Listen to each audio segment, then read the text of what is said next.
walked in. I was like, hey, what's going on? How you doing? And I think I was just checking in. She clearly was very frustrated with this particular client. And I was like, well, did you reach out to them? She's like, yeah, I've emailed them like 8 times. I was like, well, did you call them? No, but I emailed them like 8 times.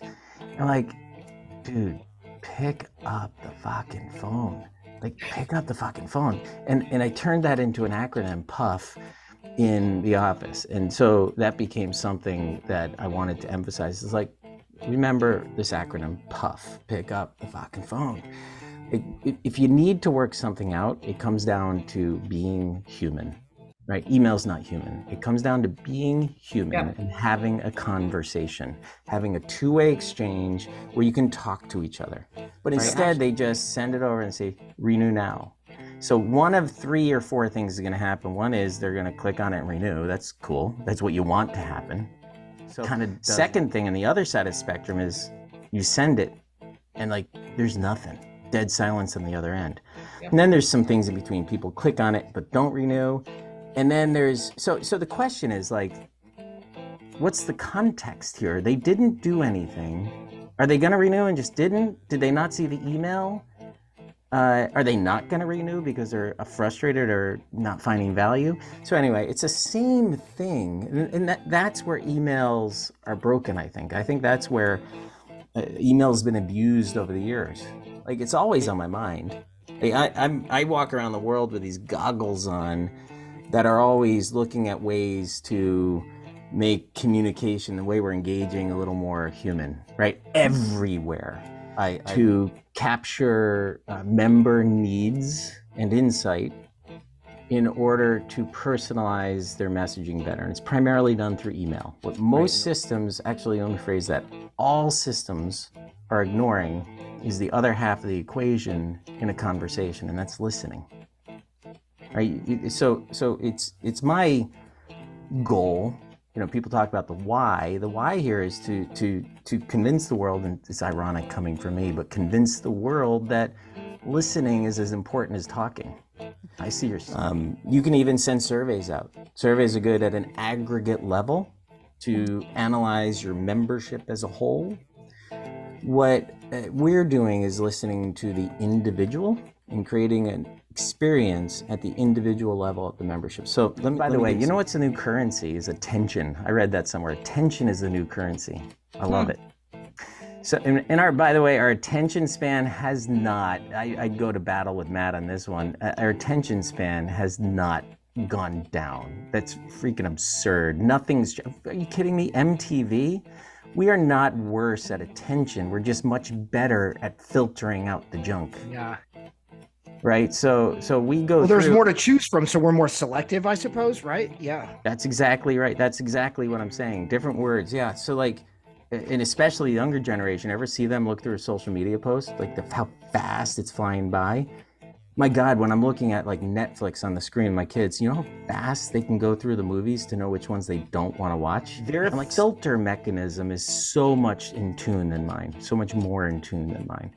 So let's go to the renewal process. Instead of sending out a renewal campaign that just hits people over and over and over again, machine gun, time to renew, time to renew, time to renew, time to renew, you didn't renew, gotta renew now. Send them a note saying, as few words as possible, we notice your membership is up for renewal. We don't want to lose you. Are you planning to renew? Right? Super low friction. Really easy to answer, generally like yes or no. If they say yes, great, let's move through the process, get them renewed. If they say no though, now we want to know why. So we're going to send them to a different question. It says, well, you said no, well, tell us more about your decision. So imagine you're actually in a conversation with a person. Somebody walks up to you and says, hey, Gretchen, I'm new here. I just joined AWTC. What do you say to them? What most organizations do in the new member onboarding, say, welcome, we're so glad you're here. Here's our conferences, our events, our webinars, our certifications, our community. You should get involved in that. And there's all other kinds of things. Bye. Like that's what leaders, getting to know somebody, a little context, an exchange. We call that zero party data because you can't observe it. You can't, it's not a transactional thing. You can't observe it. It's zero-party data asking questions of people. Most organizations, associations have a difficult time collecting profile data. And profile data is essentially a type of needs. It's information about somebody so you can serve them better. And nobody wants to fill out their profile data because it's always an ask. And so what we're doing is we're going out saying, hey, this is what we have for your title. Is that right? And they'll say yes or no. And then if it's a no, we take them to another page where they fill in their title. And through the integration, it just goes back to the database. So now associations are like populating their profile data over time. They're collecting more and more data about their members when there's never been a mechanism to do that well before. It's kind of building a progressive profile. Right. Progressive profile. That's right, Jake. We've talked about that before. So yeah, it's the idea is, but yeah, everybody though, Jake, everybody that converts to this methodology, this mindset of listening, everybody, barring a small percentage, recreates their new member onboarding campaign, starting with questions instead of telling people things. But in fact, there's one thing that I hear everybody talking about, and that's like, in the marketing world and marketing automation is segmentation. And I'm just so tired of this talk about segmentation. If you're not doing it now, you're not going to do it. No, you're not going to. Segmentation is creating groups of people. Ben, that's what sucks about segmentation. It's better than sending everybody on your list an email or a message or picking up a megaphone and talking to a huge audience. Sure, let's pull groups of people together. This is like the PropFuel t-shirts from what, like a year and a half ago? What was it?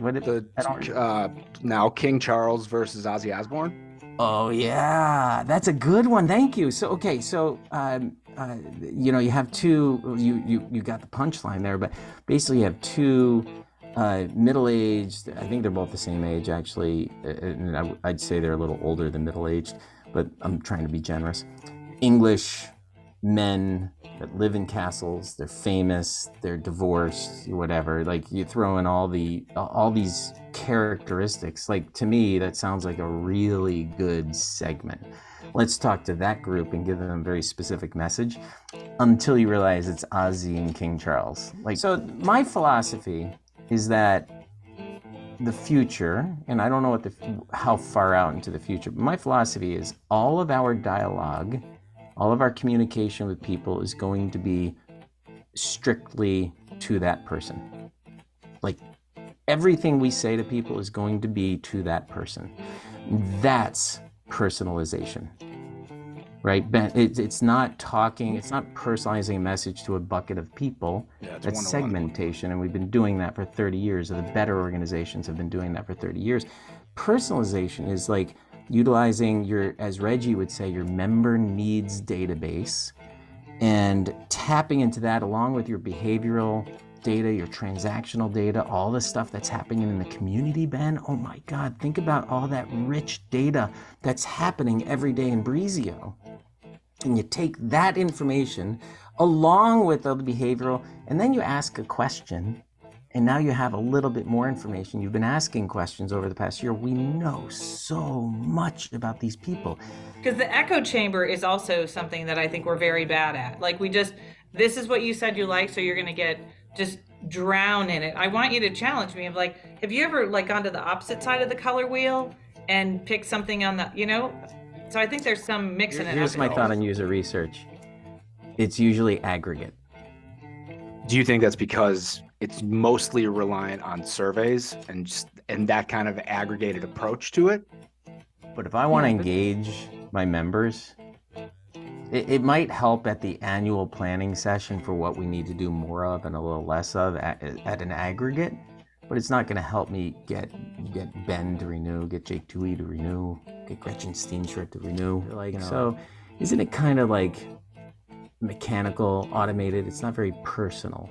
I'm like, well, it's a way to identify in a membership of like 3,000, 30,000, or 300,000. It's a way to identify who needs the human contact, right? Because I want everything to end up with identifying the 100 people in your 30,000 person membership that need attention.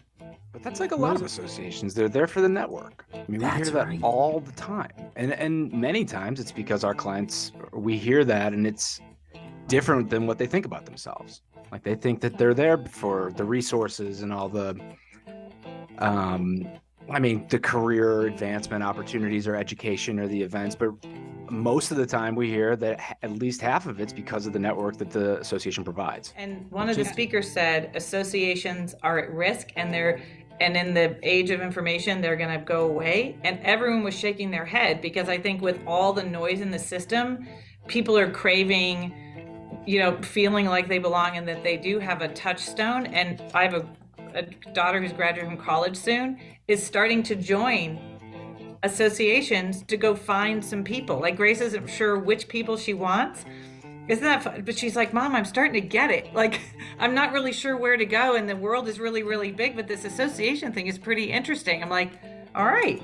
COVID, what we learned when things got really serious was that there's tons and tons of information out there. So the .org and the feeling that comes with .org and the association, the credibility of the content started to matter more during COVID than it had in the last 15 years, I think. The credibility of the source of the information became more important during COVID. And so for the most part, that's true. But I also think associations need to keep challenging themselves. Yes. Not like kind of sit back. Yes. That's why I say it was an opportunity, because there are associations that got some spikes for a little while there and then haven't continued to press. I mean, you have decisions made by committees tend to be the most average decisions ever, by definition. I mean, if you can get everybody to agree on something, it is the whole decision's a compromise at that point. Yeah, right. You're not taking a chance on anything. Most businesses thrive in innovation. And I've met a bunch of associations that are really good at innovation. Usually they have a product that they've created, like our friend. Do you guys think associations should or should not be looking to business, the corporate, the for-profit world for best practices? Depends. Yes. All right, Gretchen. Some for-profit businesses only do one thing or several things. And so the way they operate is to produce their intellectual property that they own. And like you were saying earlier, associations have many dimensions.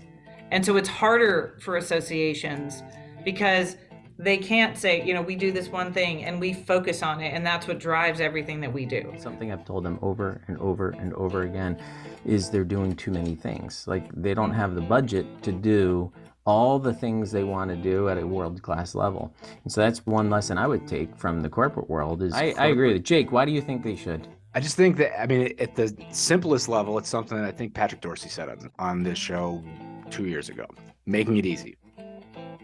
Like user experience has to be easy, right? And I think you can borrow from different industries. Frictionless. Yeah, but you can borrow from different industries, whether it's learning or advocacy or whatever it is, e-commerce. You're not going to have the budget, most likely, to do really innovative, awesome things, but there's very few digital businesses that don't make things pretty easy and don't focus on the user experience. Like how many associations do you know have user experience on staff? Associations, I believe, should try to think like that. Yes, what do we do really? What do we do world class? That's fair. Anyway, I'm ready for it.